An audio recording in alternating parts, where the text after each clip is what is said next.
मायावती के पार्टी के भी लोग 5-5, 6-6 बिहार में जीते, फिर चले गए आरजेडी में, इसमें उसमें चले गए। अभी एक वो एमएलए उनका जीता चला गया ये में, जेडीयू में।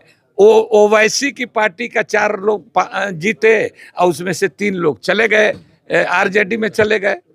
तो पार्टी बनाना कोई, वो देखिए, पसमानदा, अति पिछड़ा और दलित ये राजनीति के केंद्र में होगा, और जो भी समझदार पॉलिटिशियन होंगे वो इसको नजरअंदाज अगर करके चलेंगे तो वो मुंह की खाएंगे। और हम लोग चेतावनी दे रहे हैं कि कोई हमको ये न समझे कि हमको वोट देंगे नहीं तो जाएंगे कहाँ। हम लोग, जनता नया विकल्प भी खड़ा करना जानती है।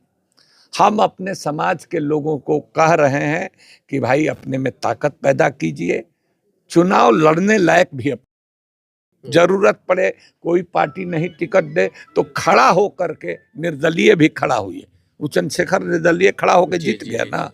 तो ऐसे लोग भी जुटे दमखम वाले, वो पप्पू यादव जिसको क्या माने, तो जनता ने उसको पसंद किया, सबको हरा करके निकल के जीता कि नहीं।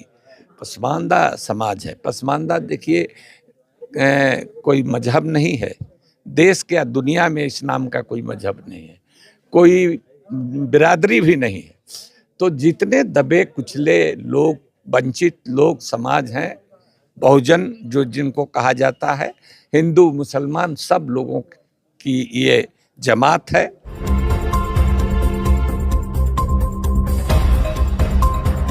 बाबू जगजीवन राम ऑडिटोरियम में आज पसमानदा आंदोलन को जिस तरीके से अली नूर साहब ने जो जागृत किया था, देखा जाए तो आज बाबा कौम अब्दुल कयूम अंसारी और वीर अब्दुल हमीद साहब के जो जयंती है उसके पूर्व संध्या पे एक कार्यक्रम आयोजन किया गया था। सर बहुत स्वागत है आपका, और इस कार्यक्रम के बारे में कुछ बताइए। देखिए, आपने तो कह ही दिया कि मरहूम अब्दुल कयूम अंसारी साहब, जिनको हम लोग फ़ख्र के साथ बाबा कौम कहते हैं, उनका यौम पैदाइश का माने पूर्व संध्या पर ये है। और ये हुस्न इत्तेफाक, इसको कहिए सुखद संयोग, कि इसी दिन शहीद अब्दुल हमीद साहब भी पैदा हुए थे। एक ने आज़ादी दिलवाई और दूसरे ने आज़ादी की हिफाजत की, बचाया। जब गैर मुल्क का, पाकिस्तान का हमला हुआ तो पेटेंट टैंक से लड़ करके, जिस पेटेंट टैंक का नाम सुन करके दुनिया की फौजों में दहशत हो जाती थी, उस पेटेंट टैंक को उड़ाया। तो उनकी लेकिन इसके पीछे पसमानदा मुस्लिम महाज एक तहरीक है, और वो तहरीक ये है कि भाई जो पसमानदा समाज है, पसमानदा देखिए कोई मजहब नहीं है, देश के या दुनिया में इस नाम का कोई मजहब नहीं है, कोई बिरादरी भी नहीं है।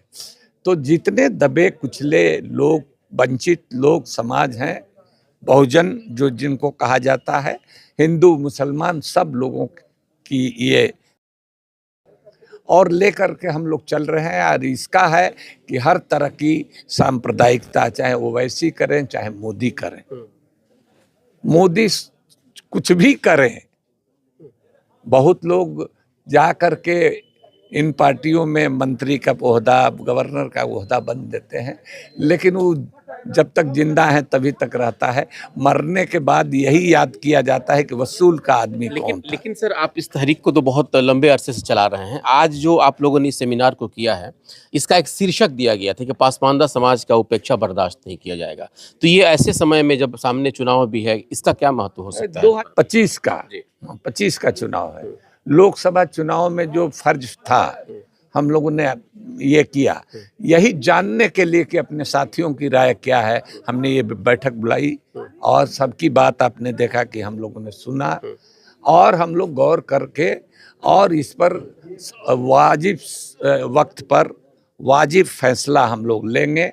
और हम लोग चेतावनी दे रहे हैं कि कोई हमको ये न समझे कि हमको वोट देंगे नहीं तो जाएंगे कहाँ। हम लोग, जनता नया विकल्प भी खड़ा करना जानती है। हम अपने समाज के लोगों को कह रहे हैं कि भाई अपने में ताकत पैदा कीजिए, चुनाव लड़ने लायक भी अपने को बनाइए।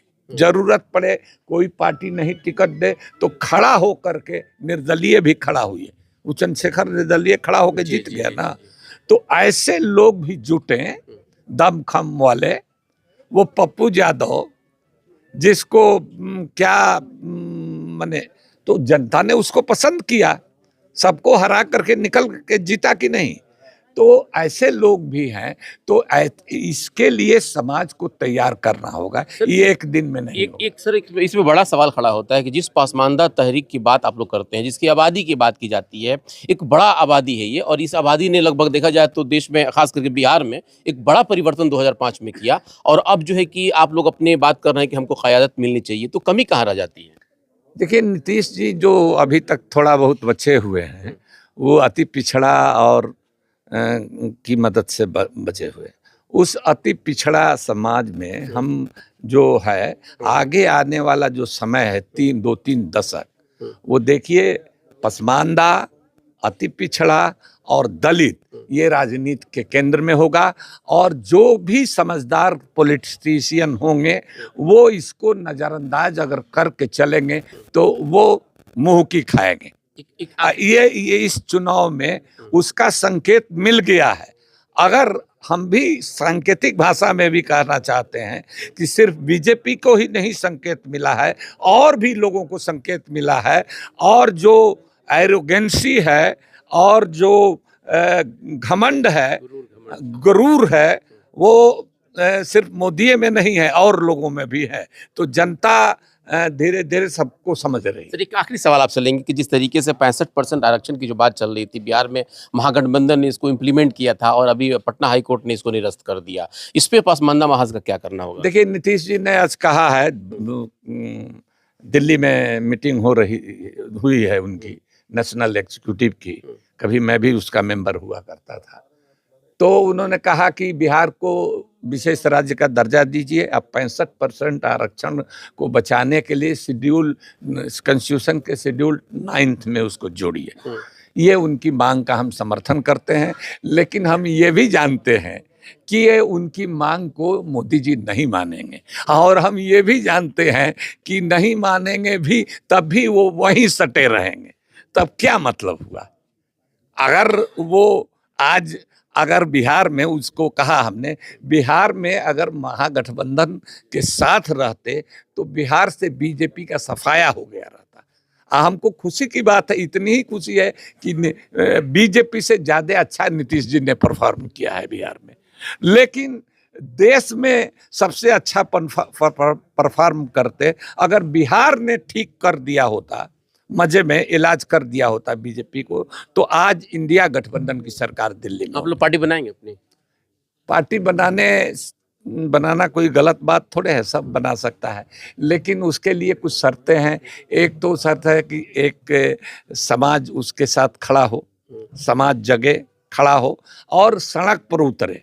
दूसरा, पैसा अपना होना चाहिए। पैसा, अगर बीजेपी तो आज पैसा दे देगी जिस तरह से, तो जो पार्टी ऐसा बनाएगा जो कि सेकुलर पार्टियों, सामाजिक न्याय की पार्टियों को नुकसान कर सके, उसको बीजेपी फाइनेंस करने के लिए तैयार है। जितना पैसा लेगा देगा, एक एक व्यक्ति को। पार्टी तो बड़ी चीज है, ये तहरीक तो उसके खिलाफ है, उसके खिलाफ है। तो भाई, पैसा अगर लोग जुटाएं, समाज तैयार हो, लड़ने के लिए तैयार हो। कांशीराम ने एक बहुत अच्छी बात कही थी कि भाई देखिए, 3 चुनाव के बाद उन्होंने की कि 3 चुनाव लड़ना पड़ेगा अपने वकार को कायम करने के लिए। एक चुनाव लड़ना पड़ेगा कि हारने के लिए, दूसरा चुनाव लड़ना पड़ेगा हराने के लिए किसी को, तीसरे चुनाव में उम्मीद रखिए कि हम जीतेंगे। समझ रहे हैं ना? और 2, 4, 5 जीत करके भी फिर उसी में चले जाते हैं। मायावती के पार्टी के भी लोग 5-5, 6-6 बिहार में जीते, फिर चले गए आरजेडी में, इसमें उसमें चले गए। अभी एक एमएलए उनका जीता चला गया ये में, जेडीयू में। ओवैसी की पार्टी का 4 लोग जीते और उसमें से 3 लोग चले गए आरजेडी में चले गए। तो पार्टी बनाना कोई गुड़िया का खेल नहीं है, बच्चों का खेल नहीं है। बहुत सीरियसली सोच समझ करके अपना लीडरशिप तैयार हो जाए, अपना वो संसाधन अपना हो, तब आपकी राजनीति, दूसरे के पैसे से आपकी अपनी बिल्कुल। राजनीति नहीं। बिल्कुल, तो सुना आपने, बहुत बहुत शुक्रिया आपका।